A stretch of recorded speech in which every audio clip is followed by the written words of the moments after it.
Olá, ser de luz. É muito bom poder falar um pouco sobre religiões, né? Você já se perguntou assim? Alguém já perguntou, olha, qual é a sua religião? Há pessoas que, como só foram batizados na Igreja Católica, no tradicional, e depois nunca seguiu nenhum credo, nem rito, e por mais que tenha uma crença um pouco em cada lado, não tomou um partido religioso, vamos dizer assim, né? E há pessoas que não têm uma consciência aberta para isso, tá? É natural, super natural. Mas o mais comum é as pessoas dizerem, eu sou católico, não praticante, né? E eu me deparo muito com as pessoas a perguntar, mas qual é a sua religião? Um dia, uma amiga minha até perguntou assim, olha, mas se você não é evangélica, você pelo menos acredita em Deus? Sim, eu acredito. Só tenho uma experiência espiritual, uma vivência diferente em que me faz querer e expandir a consciência para outros conhecimentos. E ela respondeu assim, não, tá tudo bem, desde que você acredite em Deus, Deus mesmo, né? Deus e Jesus Cristo. Deus e Jesus Cristo. E ela limitou-se, né? Porque a cabeça dela é limitada. Porque na vivência dela espiritual, aquilo para ela tá tudo bem, né? Mas isso me trouxe uma importante lição, né? Eu acredito em Deus e em Jesus Cristo, tá? De formas diferentes do que você que está me vendo. Eu acredito numa força maior. Eu acredito num Deus de amor, né? Eu acredito num Criador do universo. E isso é o que me basta, né? Isso é o que é importante para mim.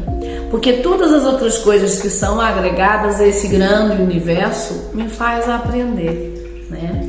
Eu acredito, cultuo tudo que vem do céu. Portanto, as forças da natureza para mim, elas são a essência da vida, né? E é tudo constituído por água, fogo, ar, né? Terra, fogo, água e ar. Então, se nós não tivermos esses 4 alimentos em nossa vida, gente, ninguém sobrevive, né? A água, fogo, terra e ar, ela tem simbolismos diferentes em diferentes crenças.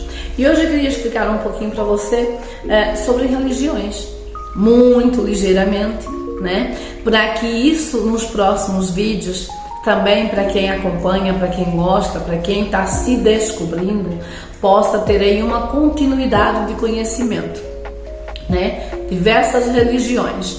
E eu peguei apenas algumas delas, porque aquelas que são um pouco mais atuantes e talvez mais conhecidas, porque existem milhares de outras religiões, tá? Mas os católicos, eles acreditam na Trindade, Deus, Espírito Santo, Deus, Jesus Cristo, Espírito Santo. Mas isso você também já sabia, porque isto já é muito comum, não é? Já é o comum de nascimento, é o tradicional, tá? E quando nós falamos tradicional, é que é aquele que foi o enraizado, aquele que mais se sustentou na sociedade atual, né? O que é mais bem visto, o que é mais aceito, o que é tradicional. O meu cabelo, por exemplo, não é tradicional, né? Já é uma coisa muito particular da minha personalidade. Depois nós passamos do catolicismo para as religiões evangélicas, que não dá para citar apenas uma, mas são vários evangélicos, são várias religiões, umas cultuam domingo, outras cultuam sábado, umas comem carne, outras não comem, né? Umas podem doar sangue, outras não podem, e por aí vai. Os evangélicos, eles acreditam num Deus Todo-Poderoso, mas não nada de santos, né? Eles já acreditam na força e no dom do Espírito Santo. Alguns até falam em línguas, e professam, têm as suas profecias nas igrejas, nos seus cultos, em línguas estranhas, não línguas conhecidas, línguas que não são catalogadas, né? Portanto, eles quase que reproduzem um evento na Bíblia que foi as línguas de fogo vinda do céu, do Espírito Santo, em que as pessoas começavam a profetizar. E, gente, tá tudo bem, né? Se as pessoas se sentem bem no seu quadrado, elas são felizes, são iluminadas, elas fazem bem para ela e fazem bem para o outro, tá perfeito, né? Há diferentes tipos de evangélicos, tá? Os evangélicos, eles não acreditam em nada que esteja ligado com reencarnação, com outra vida, com mundo espiritual, nem nada do parecido, né? Eles acreditam em que estão nessa terra, vão viver, que vai vir a segunda vinda, que Jesus Cristo virá, e depois depende, como eu disse, de cada evangélico, que acredita num mundo novo, num mundo sem doença e por aí vai. Tá? Depois nós temos o budismo. O budismo tem os seus mestres budistas. O budismo já é uma religião, não é bem o nome que deveria lhe dar, não é? É uma filosofia de vida milenar, porque eles são reencarnacionistas. Portanto, o que é reencarnação? É quando você vive uma vida, você morre, e eles acreditam que o espírito é livre da matéria do corpo físico, onde tem uma consciência plena e que vai esperar o momento correto para que tenha a oportunidade de uma outra vida nascer novamente e consertar os seus erros de uma vida passada, né? E que nessa nova oportunidade, nova jornada, possa aprender, crescer espiritualmente, tá? Depois nós temos o hinduísmo, que também, assim como o budismo, toda a parte do Oriente, o budismo, o hinduísmo, eles são muito espiritualistas já por natureza, né? As crianças já nascem, né, no Japão, com uma espiritualidade muito aflorada, mesmo muito aflorada, tá? Existem experiências muito diferentes que já foram contadas, que numa outra altura eu vou explicar. Mas o budista, ele tem o seu mestre, o hinduísmo também tem a sua filosofia de vida, tá? Depois nós temos aqui no Brasil, nós somos multirracial, multicultural, porque existe uma mistura de tudo, né? Então, o Brasil, quem existia no Brasil? Os índios, né? E quem chegou no Brasil depois, além dos portugueses, vieram os grandes navios negreiros. Com os grandes navios negreiros vindo de África,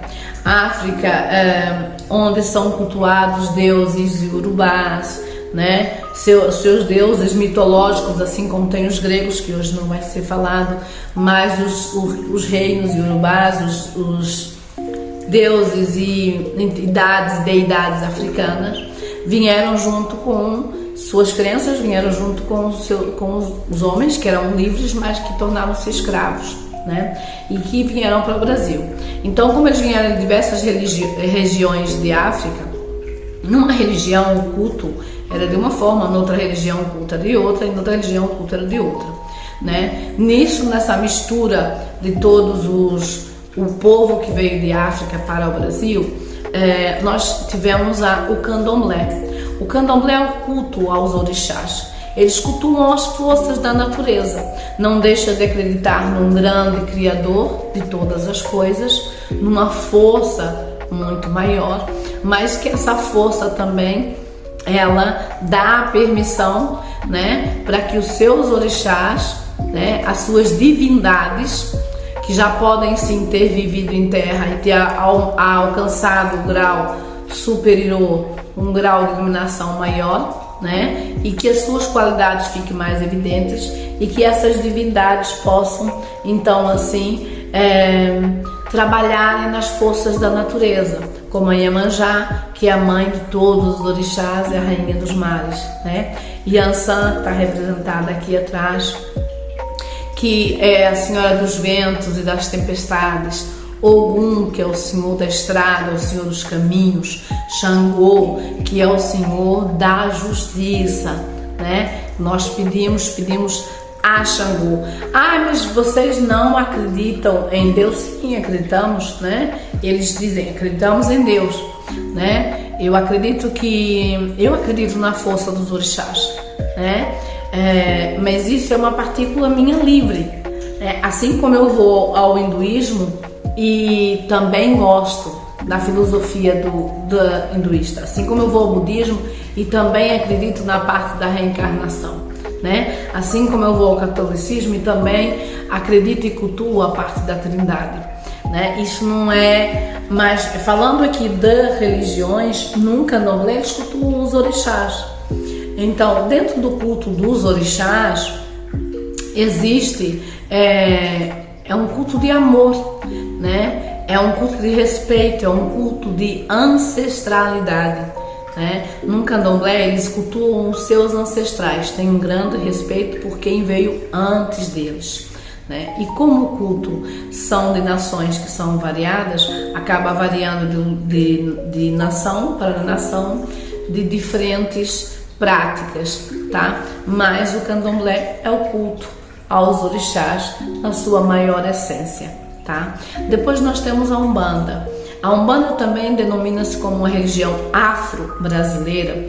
Por quê? Porque a Umbanda é o culto aos seus guias espirituais, aos índios que viveram no Brasil, né? Aos caboclos, índios, caboclos, boiadeiros, aos pretos velhos que foram escravos, né? Ou médicos, chamamos de médicos do astral, curandeiros, homens sábios com muita luz, com o poder das ervas, poder de curar, poder de benzer.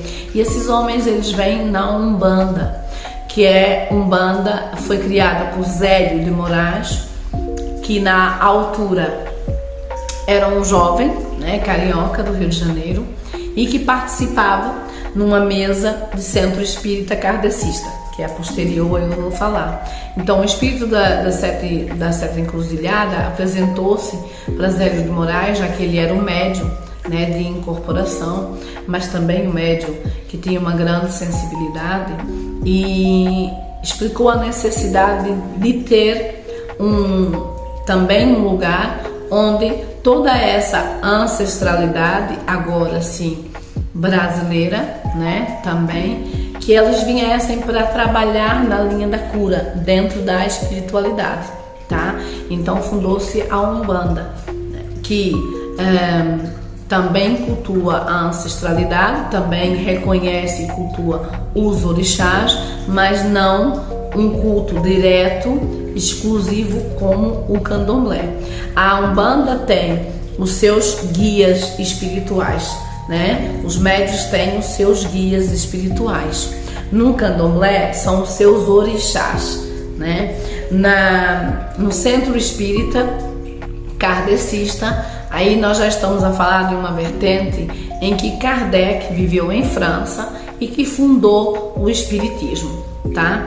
O espiritismo as pessoas conhecem por espírita kardecista, né? Na verdade, Kardec é o nome do fundador, tá? E ficou assim um apelido mais bonito, né? O espírita kardecista. O espírita kardecista, eles acreditam sim na vida após a morte, acreditam na reencarnação, portanto, tem um viés reencarnacionista, mas eles também acreditam nos mentores espirituais que vêm auxiliar cada pessoa que nasce aqui, como se fosse um anjo da guarda em algumas outras culturas e em algumas religiões, que o mentor espiritual está ali acompanhando. O centro espírita kardecista, os espíritas, eles acreditam também muito em muitos problemas que nós temos físicos, que está ligado a débitos e de vidas passadas, né? Por isso também isso é trabalhado, tá? Nos centros kardecistas, em espíritos, né, guias espirituais que vêm para trabalhar na cura, para trabalhar na libertação daquelas pessoas que procuram o auxílio. E é como eu falei, pessoal, às vezes as pessoas identificam mais com uma linha do que com outra, né? E tá tudo bem, desde que você esteja bem, feliz, satisfeito, que seja iluminado, que sua luz expanda para o outro, tá? Então nós falamos aqui um pouco sobre o Candomblé, sobre a Umbanda, sobre o Espiritismo né? Sobre os evangélicos. O hinduísmo, gente, eu não consegui trazer algo muito mais amplo, mas eu fico devendo isso para vocês, tá? O budismo, como tem os seus mestres, e a igreja católica, que é uma das coisas mais tradicionais, tá? Então, quando a pessoa se denomina espiritualista livre, como eu, é uma pessoa que vai pegando uma partícula de cada um destes que acha que tem um consenso, né? E que pratica, tá? Então, se você é um espiritualista de mente livre que quer aprender um pouco mais, fique aqui conosco, tá? Um grande beijo e muita paz no seu coração. Não se esqueça, ative o sininho para você receber as notificações.